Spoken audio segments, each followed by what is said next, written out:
לבחורה שלנו לא מצאנו זיווג, אבל הקטן שלי בשעה טובה. אני לא בעד שהתחתנו צעירים. לאן יש למהר?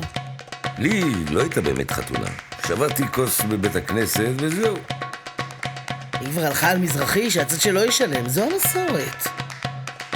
איזו חתונה אני אעשה להם, אפילו הסמלה של הקלה אני משלם. עכשיו, איך אני אשלם על הכל?